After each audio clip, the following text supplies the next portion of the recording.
This is Food for Thought with Deborah Walker. Today on Food for Thought, I have author and health coach Lawrence Mitchell with me, who has recently written a book on sugar called Sugar, Sickly or Sweet. Hi Lawrence, how are you doing today? Yeah, good, thank you. How are you? I'm fine, and Happy New Year. Happy New Year to you as well. Now, you're following in the footsteps of the likes of Robert Lustig, aren't you, who also last year wrote about sugar and its harmful effects, and he's been branded a bit of a zealot by the food industry for doing what he did. But you obviously weren't put off by that factor. No, not at all. I mean, since I first started on this road to wellness, it's been my own personal journey.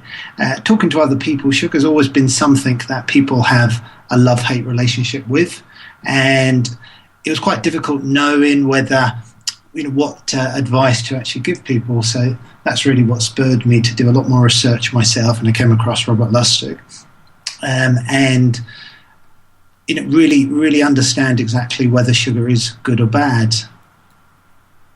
And so just go into a little bit more about that whole picture around your whole motivation for the book. Just build on that for me.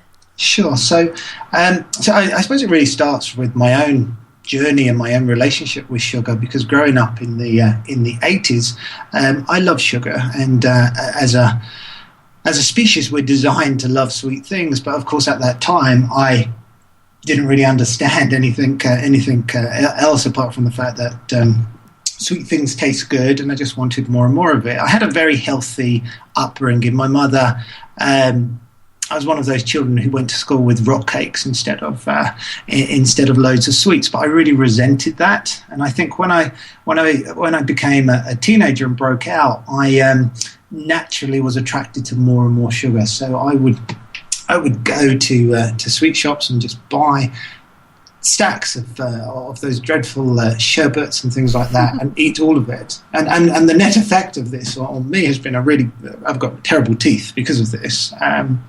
But I also gained a lot of weight, as I was always very thin until my late teens, and then I started gaining a lot of weight, and I didn't really make the connection until much later on. And I think you just accept that sugar is part of our lives, and you just because it's everywhere, you want more and more of it. And it was only really in the last few years that I've stepped right back, done a lot of research, and really understood perhaps a more cynical side of sugar and some of the effects it actually has on the body. And that really spurred me to go much deeper and to write the book. It's actually really fascinating, isn't it, when you're talking about that whole childhood picture, because I know that we're more or less the same age or around the same age, and in effect I know that my sugar consumption as a child just went up and up and up, and my weight from my teens into my kind of early middle 20s just continually increased, no matter how much exercise or how much I tried to manage it. And I really didn't understand until I started on my own health journey why that was the case. So I find that parallel really fascinating. It is fascinating, and I think it's growing up in the age we have done, where sugar has become so much more available. And I really welcome the research that Robert Lustig did in the first place, because he has highlighted the dangers of sugar. And I think because he's done it now, or in more recent times, people are more willing to listen than they were 30 years ago. And, his own work shows that consumption of sugar has tripled in the last 50 years, hasn't it? Absolutely. It's an astonishing fact when you think about it. It is astonishing. And the starting point that I always say to my clients is find out exactly how much sugar you're consuming yourself, because do you really know? And of course, people tend to focus on sweet things, as you would do. And reactions I get from people tend to be around, I don't have any desserts, or I've got a love for chocolate, but that's about it. What they don't appreciate is how much hidden sugar there is, particularly in processed foods. And this is something that surprises and shocks a lot of people. I did a workshop just the other day for a group of people, and it was funny at the end of it, and people went back to their cupboards, and I got lots of notes saying how people just are going to clear out their entire cupboards and start again. And that isn't the outcome that I really want from the book. My goal is very much just to make people aware of how much sugar they are consuming themselves and how much their families are consuming, and try to reduce it. My message isn't don't eat anything sweet, because we are biologically programmed to like sweet things, and naturally we wouldn't want a life without anything sweet. It's just being very aware of how much sugar there is in our diet from what we eat, so that we can take more control, and we can make conscious decisions about how much sugar we're actually going to consume, as opposed to just blindly eating foods and not realizing that we're actually consuming teaspoons of sugar in the process. Now, it's been shown in countries where people have greater access to sugar, that there's higher levels of diabetes, and this is something that's actually not acknowledged by the food manufacturers, really, who are piling sugar into things. The rates of diabetes have effectively gone up. 1.1% for every 150 calories of sugar available for each person. And when you look at the fact that it's now 50 times the consumption of what it was, not 50 times. When you look at the fact that it's actually tripled in the 50 years, it's absolutely incredible that the manufacturers of food are not accepting that it's partly due to the amount of sugars that they are putting in their foods, and like you say, the hidden sugars. I know, and one thing that really does fascinate me, and certainly looking at doing the research for the book, has been going back to that historical context to really understand, because as is often the case, there's one event in history that suddenly triggers a whole range of different accepted truths. And one event which I write about in the book that started it was the whole low-fat craze, because it's quite interesting in the 1970s. Of course, nobody worried about sugar at that time, and nobody really talked about obesity because it wasn't an issue. It wasn't the issue that it is today. The big problem was heart disease, and that's when some research came out that actually linked high fat diet with heart disease, and of course, fat became the enemy, and everybody was programmed to stop eating fat. But from the food manufacturer's point of view, fat featured hugely in their recipes, and they knew that if they took out the fat, the food would taste like cardboard. So from that point, they started to innovate, and they started to develop low-fat recipes. But instead of having fat, what they were actually doing is putting sugar into their recipes. And over the years, we've seen a whole explosion in terms of the range of low-fat food and drink products available, which are now laden with sugar. So when we think to ourselves, okay, I want to reduce the amount of fat I'm eating, I'm going to go for low-fat options of processed foods. Of course, we're actually consuming a huge amount of sugar in that process, and a lot of that sugar is converting straight into fat. And I always remember I used to work in retail publishing, actually, and I went to the Food Marketing Institute show in Chicago many years ago, but it was at the time when low-fat products were really starting to take off. And I remember seeing loads of people wandering around buying huge packets of crisps and savoury products that were low fat, and the assumption at that time was because it was low fat, you could eat as many as you want. But of course, as history has shown, that wasn't the case, and as the fat reduced in processed foods and the sugar entered, we've seen a huge rise in the number of in the percentage of people who are obese, both here and in America. Well, the increase in sugar in the food was spurred on partly by the output of high fructose corn syrup and how inexpensive that was, wasn't it? Because they found how to basically mass produce it. Since then, it's put into absolutely everything, and you can't get away from it. It's in pizzas, it's in coleslaws, it's in your meat products, salad dressings, even. No wonder your clients have been throwing out their whole cupboards, because it is absolutely impossible to actually avoid. And it's, for those people who don't realise, it's actually the sheen on pastries. It's what gives the pastries their sheen, and it extends the shelf life, which should bother you. Full stop anyway.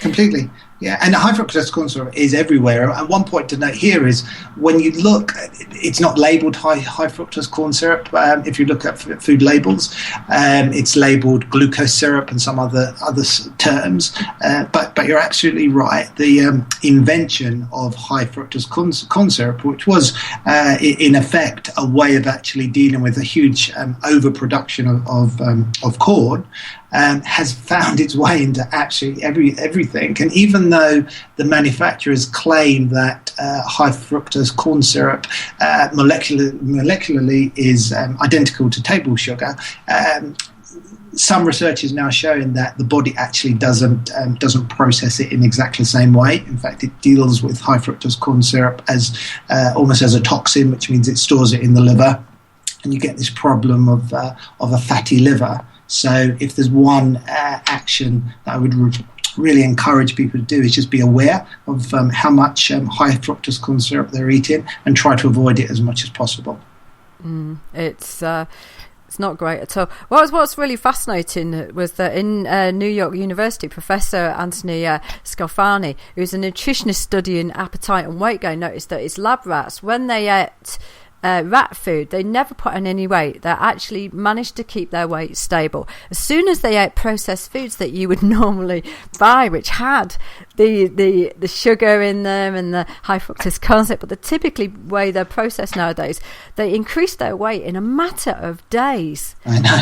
And their appetite became insatiable, and they just carried on eating. They couldn't stop. And this is a big factor for people in the obesity epidemic now, isn't it? It's not just the fact that about the sugar itself; it's about the fact it drives the behaviour.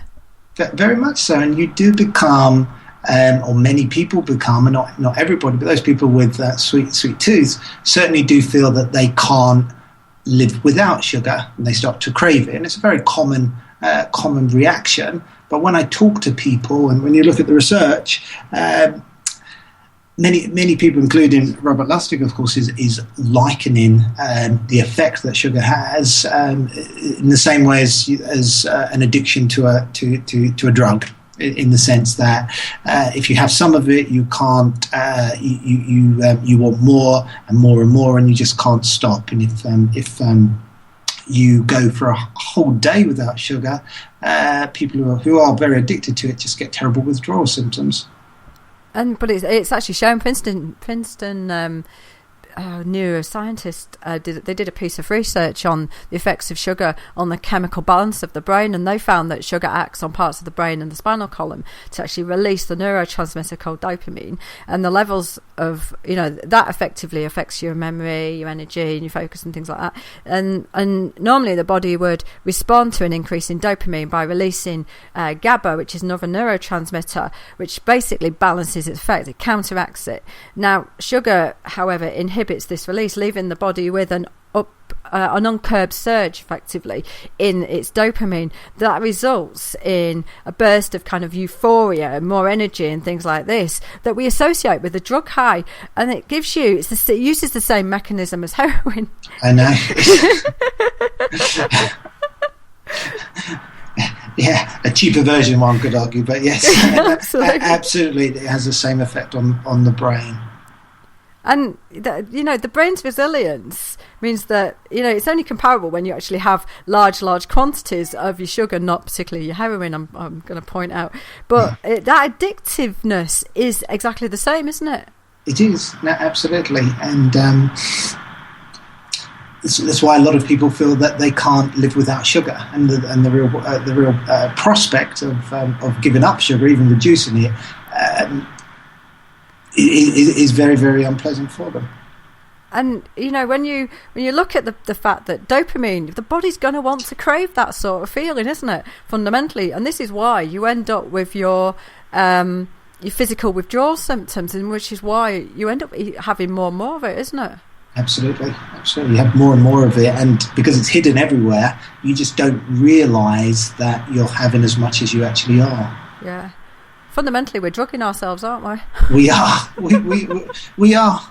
And also drugging our children, because it's a very common thing when you've got young children like I have, in the sense that it's very hard to encourage them to eat less sugar, because wherever you go, sugar is everywhere in a huge form, and everybody, of course, naturally is programmed to think that sugar is a treat.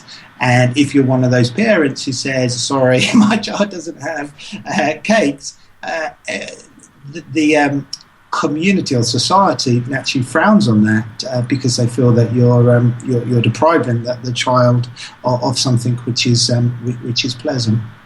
And is that it's almost like child abuse, isn't it? When you withhold sweets and things, or you say you're not eating them with your children, people they look at you as though to go, "Oh my God, that's appalling! How could you do that to your child?" This is exactly right, and we found this with my son's school. My son's 7 now, but clearly, I was very keen for him to eat less sugar than he currently was eating. And at the school, they give them cakes and different treats. And I found that the only way we could tell the school to give him less sugar is by saying that he's allergic to it. Because if you just say, "I would prefer him to have less sugar," they were still giving him cakes and sort of saying, "Oh, sorry, everyone else was having it." But to really try to manage that, we had to say he's allergic to it. Astonishing, really, what you've had to go to actually just remove a substance which is shown in more and more research now to actually be creating disease states, isn't it? It is, absolutely. And I just want to reiterate, it doesn't mean no sugar at all. It's just having less sugar, and there are lots of ways that you can manage that and reduce the amount of sugar just by, for example, reducing the amount of processed foods you eat. You would dramatically reduce the amount of sugar that you're consuming every day. The thing is that when, for instance, I recently had to go to a hospital to visit somebody, and you would consider that, considering how much obesity is now costing the NHS, which is approximately, I think it's about 5 billion. I walked in there. You can buy Coke and fizzy drinks. Costa sell syrups and stuff in their foyers. In regards to coffees and bits and pieces, the sweets are in absolute abundance in our hospitals even, and so trying to remove them from from your child's diet at a school is going to prove to be impossible. When I'm told that the gold standard of health is our NHS, and actually I have to really question that. I know. I completely agree. There are lots of things that are just misguided, and unless you as a patient really understand, then you can guide and take more control. But if you are unaware, then naturally you'll find yourself consuming not only vast amounts of sugar, but vast amounts of ingredients that are not going to promote your personal wellness. What I found really interesting just recently, I read a piece of research in the BMJ, and that it was actually on the fact that they'd done a piece of research which they'd left a tin of I think it was Quality Street and Roses out and on the wards, and what they were seeing was how quickly and who ate the sweets that were left out. And actually, this was actually a serious piece of research that was done. I have to say it was funded by the people themselves, so it wasn't actually funded by anybody else, so which kind of puts my mind slightly at rest. But anyway, but let me just say that if you're taking sweet gifts into your loved ones who are in hospital, mostly it was the nurses and carers who ate them. And actually, that's quite astonishing, really, because these people are meant to be helping manage your health, and yet they were the ones who consumed them the fastest. I know, and it is funny, but I think it just reiterates the point that we love sweet things, and once you start eating one, you have to eat the entire box. Not everybody, but I was like that, I have to say. If I opened a box of chocolates with the best intentions to have just one or two, before you know it, you've eaten the entire box. There's something about the taste or the ingredients that clearly results in an empty box. And many people are like that. That's why I don't have any now, because I know what I'm like, and it's better just to avoid completely than try to limit how much you actually have. Well, the manufacturers are very clever, aren't they, in regards to how they design their products. You know, they are science on a plate. And they are designed for you to want to eat more. It's driven by profits. It's not driven by health at all, the industry. So why would they want you to eat less and less of it?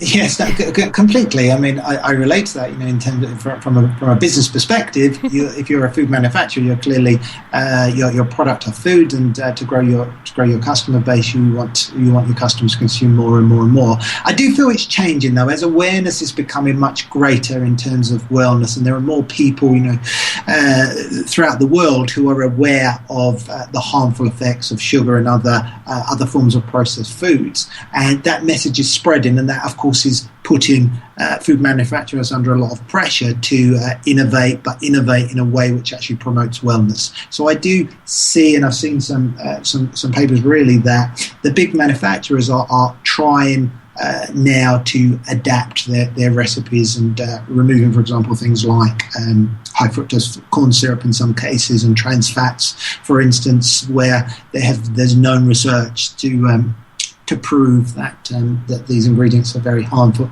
I think it's a shame that it just takes so long, because there is that big focus on profits before health, and there's a lot of resistance. And when I look at examples where communities have tried to label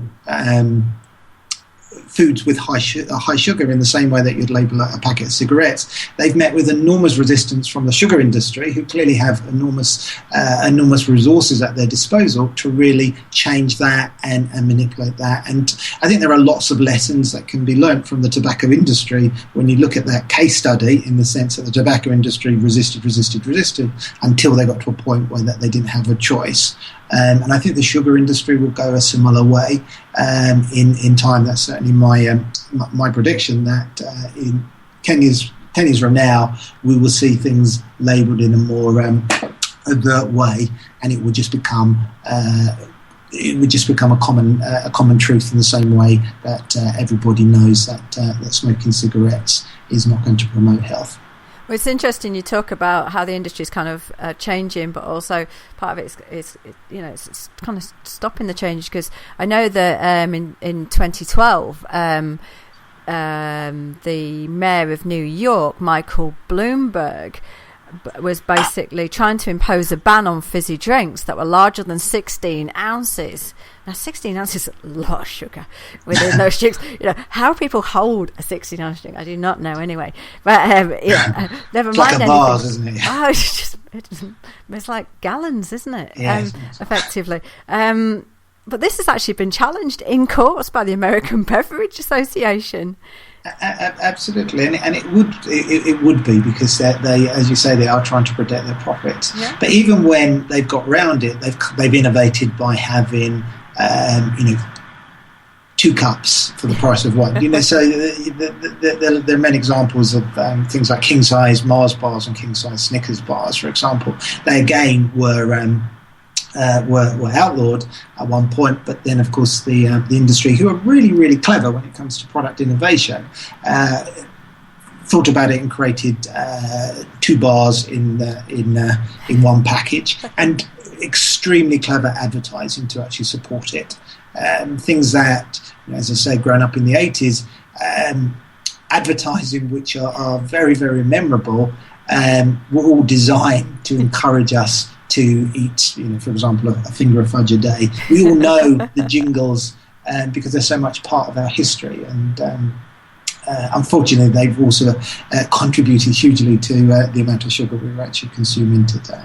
Well, in 2008, Marion Nestle and David Ludwig they actually published a paper in JAMA which directly questioned whether the Western food industry played a constructive role in actually helping kind of resolve the obesity epidemic. And they calculated at the time that the US food market was actually supplying nearly 4,000 calories a day per head to the American public. Amazing. I know. And everyone has that reaction, when you understand the facts, it's shocking. It's just doing something about it is what's much harder from an individual level as well as from an industry level. Now, you're starting to talk about, what can we do about it? Now, I feel that you can push people into other areas of the foods, but actually sometimes they're just as bad in regards to how much sugar they are than the mainstay foods. For instance, your cereals. People will move from one cereal to another, and then they'll tell me the type of cereal. I don't know if you have this happen, but they'll tell me the type of cereal they've moved to, and I'm absolutely, I'm always completely gobsmacked, to be honest, about what people do with cereals, what the manufacturers do with cereals, and to actually sell them. And it's hard to get away from it in many respects if you're not used to reading the labels, isn't it? I think that's absolutely right. In the sense most people don't realise, and that's certainly because I've obviously educated myself over a long period, and what you assume everybody else knows, but of course that isn't the case. And when you talk about cereals and refined carbohydrates, of course the body will actually treat that just like sugar, and many people just don't realise that. If you have white bread, the body will treat that just like sugar, which means it will process it very quickly and turn it into glucose so that you can use that as energy. And breakfast cereals are probably some of the worst things that you could eat, things like cornflakes and Frosties, because they're designed to give you that burst of energy, which is absolutely fine if you need a burst of energy really, really quickly. But if you don't, then of course the body will just store that for a later stage. I have to say, I was looking at one particular Kellogg's cereal, and it was no better than actual sweets. Effectively, it was almost the same as giving a packet of sweets. That it came in. Not even 100 grams of it came in at 450 calories, about 440 calories approximately, but for 100 grams. And in fact, you can hear how gobsmacked I was, to be honest. And on the pack, they actually had the portion size. So 100 grams, 440 calories, but for 30 grams it came in at 132 calories, and that is what they were saying a portion size was. But effectively 30 grams of cereal, I don't know when the last person ate 30 grams of cereal, quite frankly. This is another aspect of this industry, isn't it? With they've basically not just the sugar, but also they underestimate the portion size. Let me put this in perspective. 30 grams of this cereal would have literally been about 4 tablespoons maximum. When was the last time your child ate 4 tablespoons It's true. Yes, it's like half the packet is more the case. I think that's exactly right. But people can be fooled. So unless you are used to reading labels, and I really encourage people to get much more used to reading labels so they're aware of what they're actually eating, you just don't know. And that, from the people I speak to, my clients' perspective, is probably one of the most stressful things for them, in the sense that there are, and I almost segment the consumers into a number of groups: those who are aware that they would like to reduce sugar or eat more healthily but just don't know what to eat, and then they get very stressed because they start thinking, okay, well, I can eat breakfast cereals, they look good because they're fortified with calcium and they're fortified with different nutrients, and when you say, well, actually they're no better for you than many other things, and the fact that they're fortified with vitamins gives you a clue that they obviously they've been stripped of all valuable nutrients in the first place, people get more stressed about that, because really they just want practical ideas and guides and recipes for them to prepare food for themselves and for their families. I agree, and I think the fizzy drinks are a massive issue, but also, as we call them in the UK, your sodas in the States.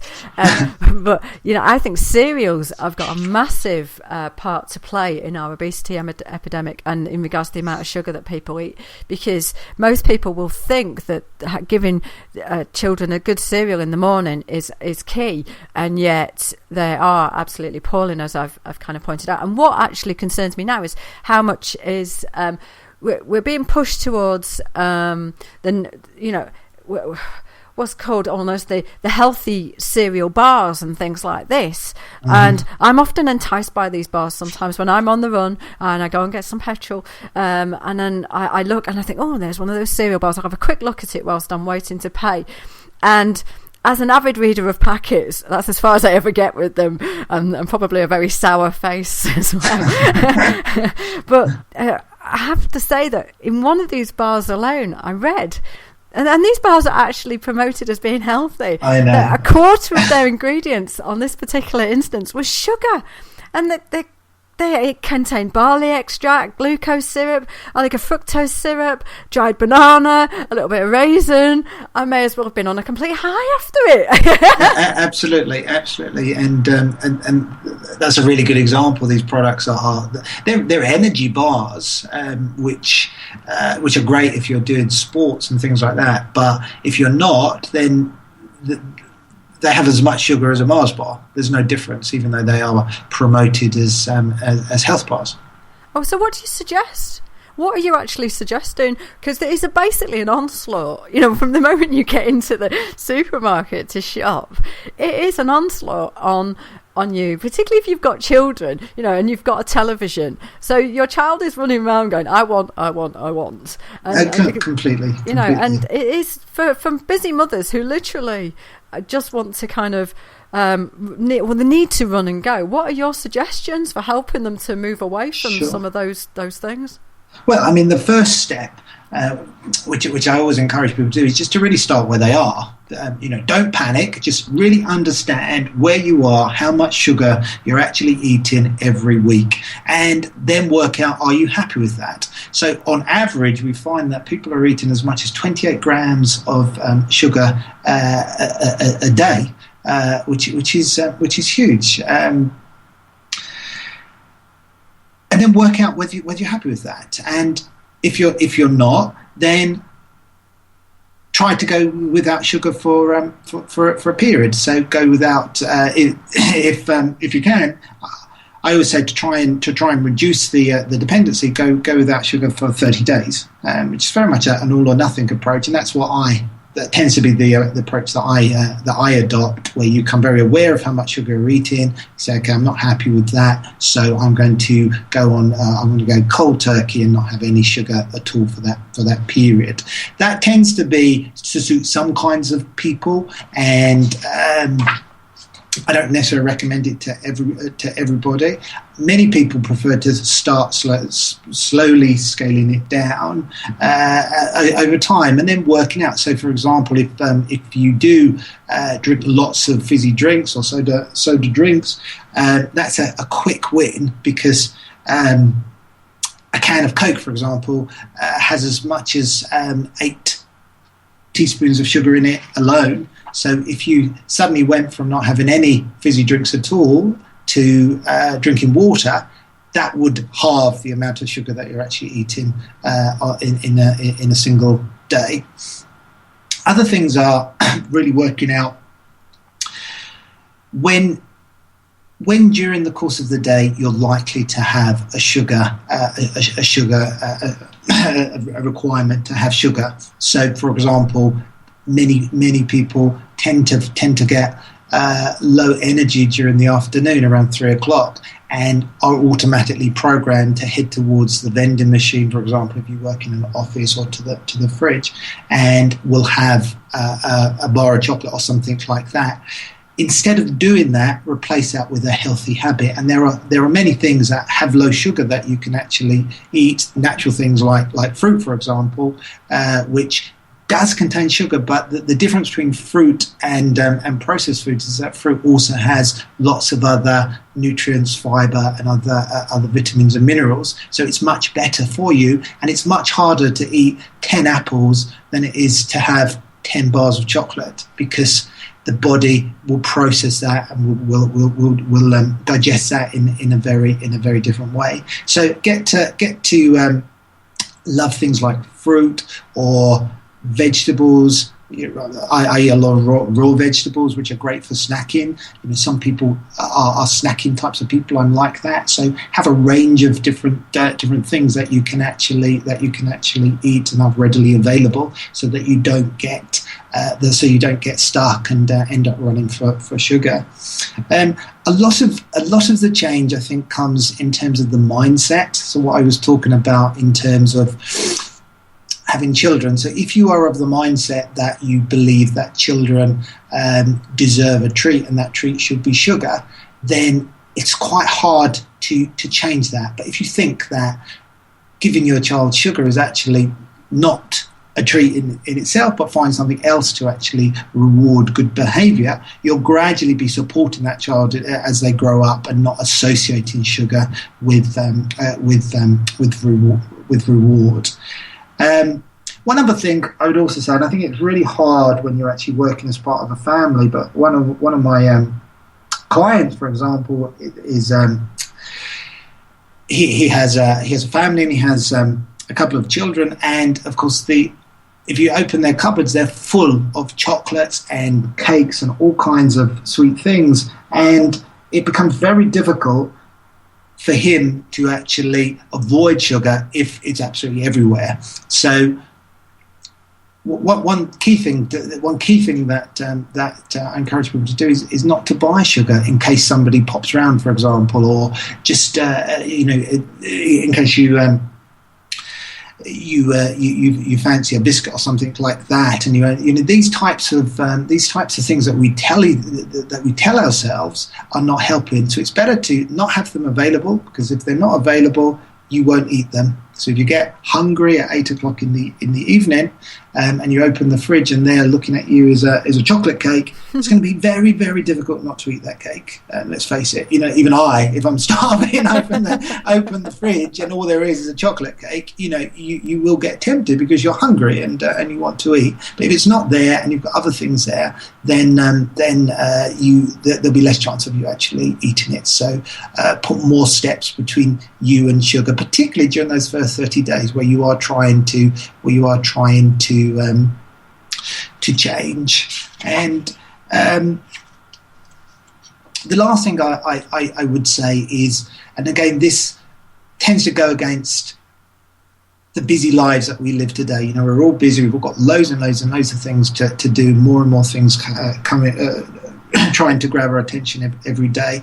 But the more you eat home-cooked foods as opposed to restaurant cooked food, the more control you have over what you're actually eating. So it's fine to go out to eat occasionally, and it's really the focus of what you eat every day that's important, because that's what will actually make up your cells and make up your health and wellness going forward. So try to be organised and prepare home-cooked foods as much as you can, and go out to eat once a week instead of the other way around.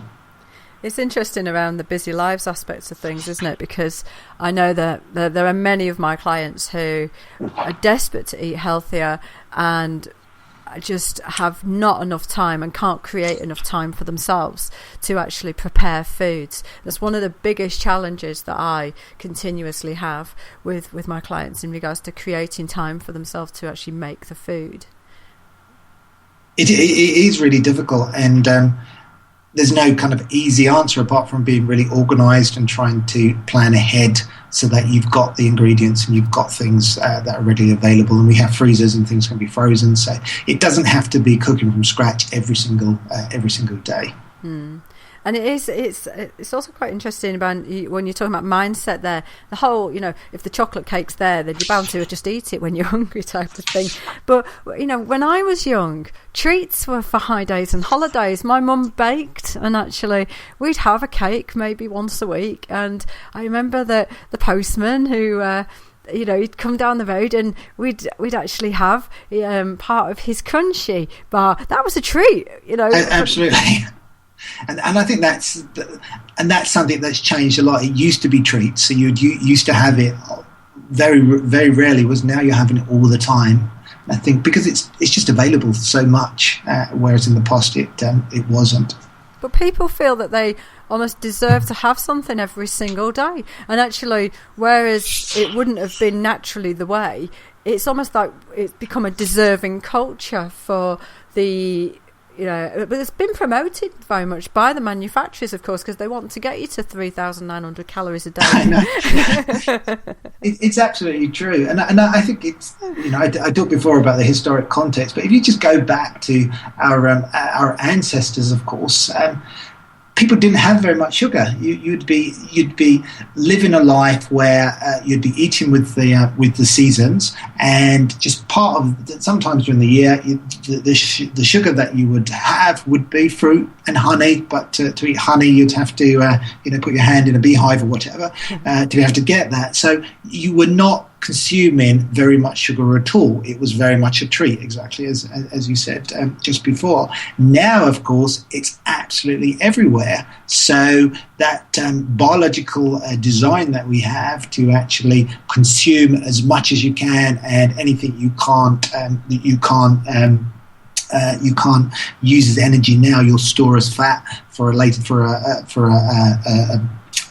to get you through the winter or when a famine comes. Today, of course, you're eating sugar all the time, and you're continuing to store it as fat, but a famine never comes. So you're just getting fatter and fatter, and that's why we have the problems in terms of obesity and diabetes, etc., that we have today.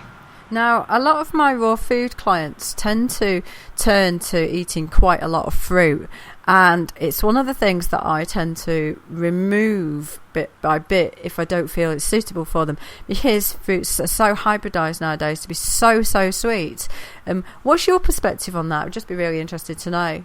Sure. Well, I used to eat a lot of fruit myself, too much fruit, because as somebody who eats a lot of raw foods myself, you tend to eat a lot of fruit. But I was eating too much fruit, and I was aware of that, but it was a case of just really working through what to replace that with. So I think fruit does, as I said before, have a lot of nutrients, so it's good to have some, but not many. So having 2 or 3 pieces of fruit a day is enough. Mm-hmm. And not every type of fruit has the same amount of sugar.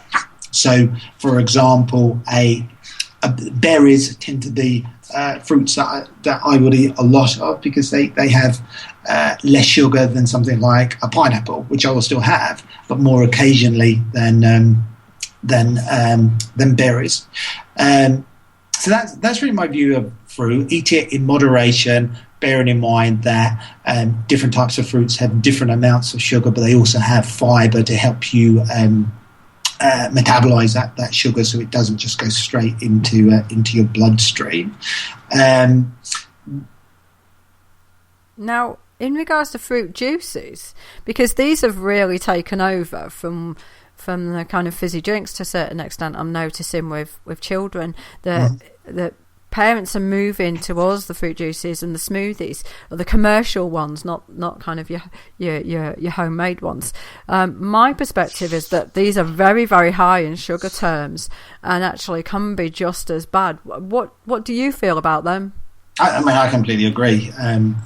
The difference between fruit, which is a whole food, and you're eating that whole food, so all of the different nutrients are helping you digest that food. With a fruit juice, particularly a manufactured one, you're not getting that benefits. You're just literally getting the sugar that goes straight into your bloodstream. So again, I encourage people to avoid them, even if they look incredibly healthy on the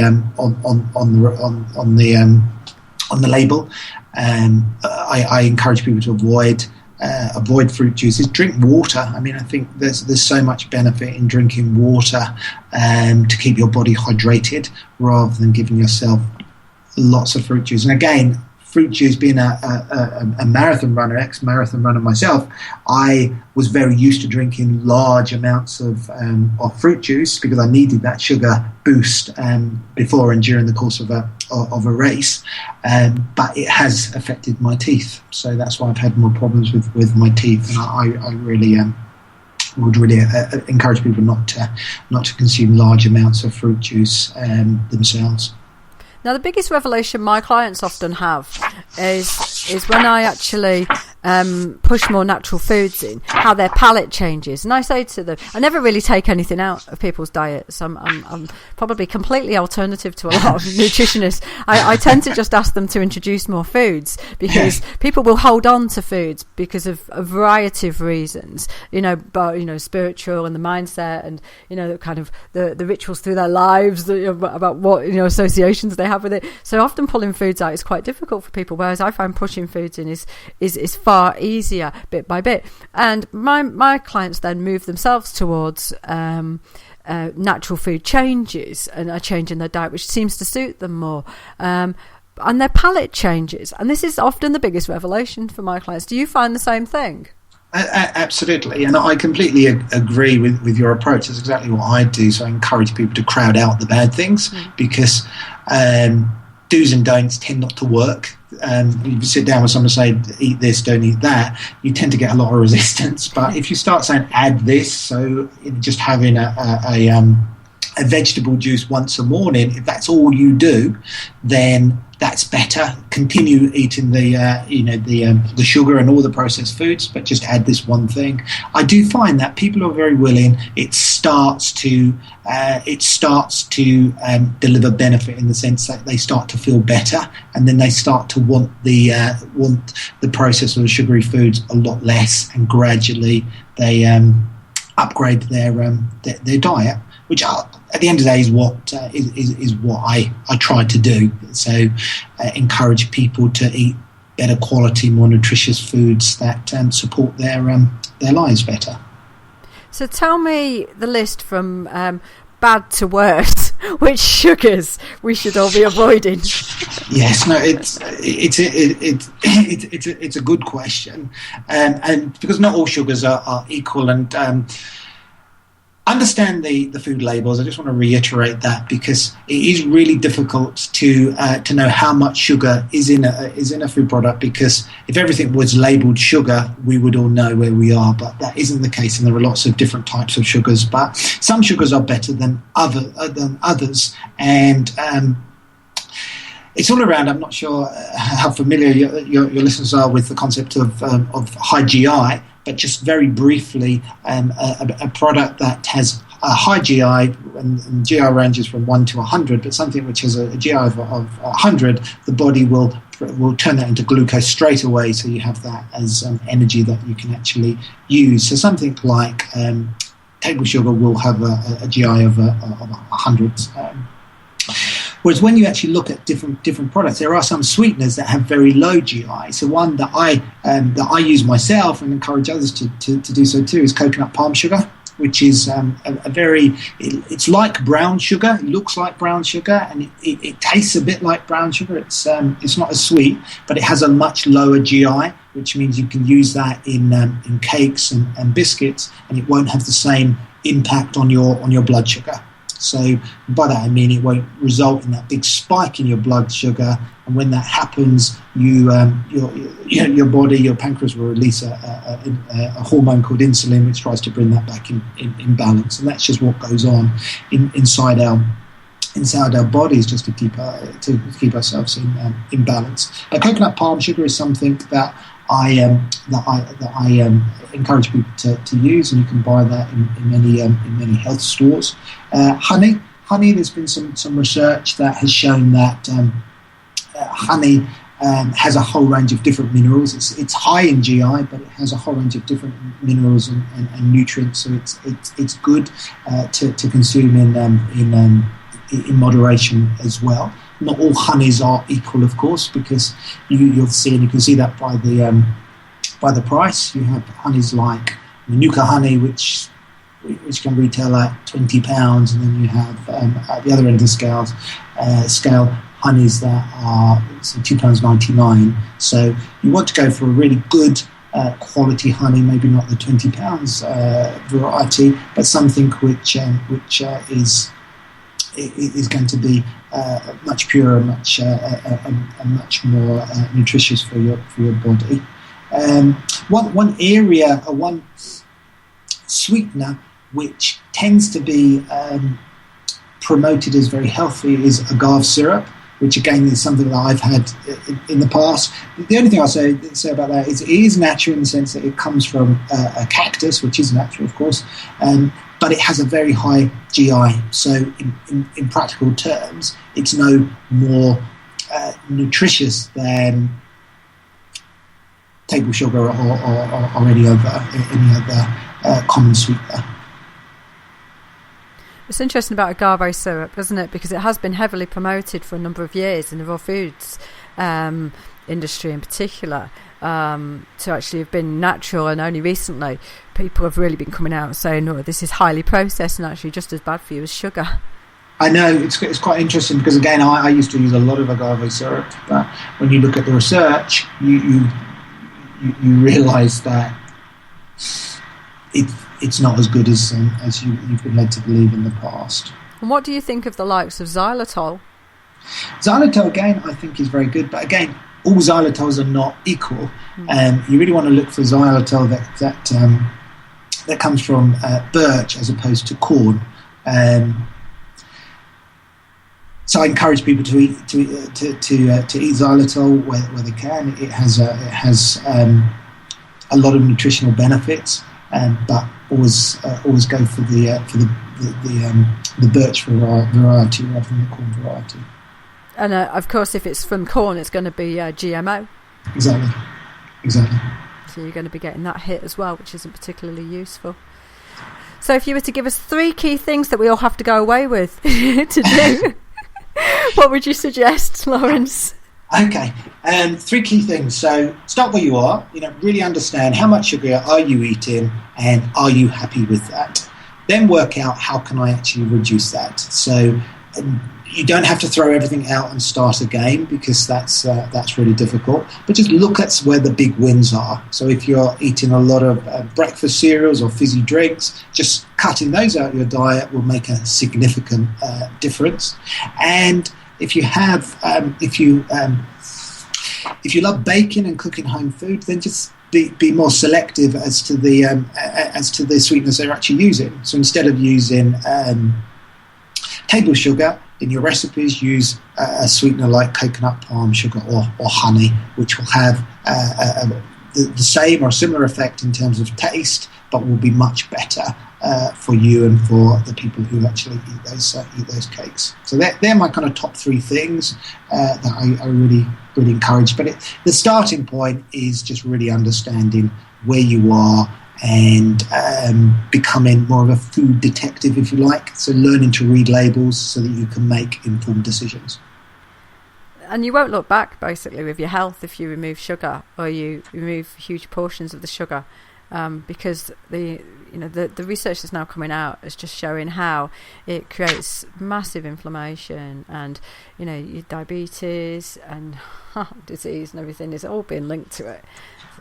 Absolutely. I mean, the benefits, because when you do focus on giving something up that you like, you tend to focus on the things that you're giving up as opposed to the benefits that you're getting. But the whole reason for taking action is to get those huge health benefits. And where people have cut their sugar intake or reduced their dependency on sugar, they've experienced massive benefits, including clearer minds, lower body weight, feeling more energetic, ironically, because they're more in control of what they're actually eating.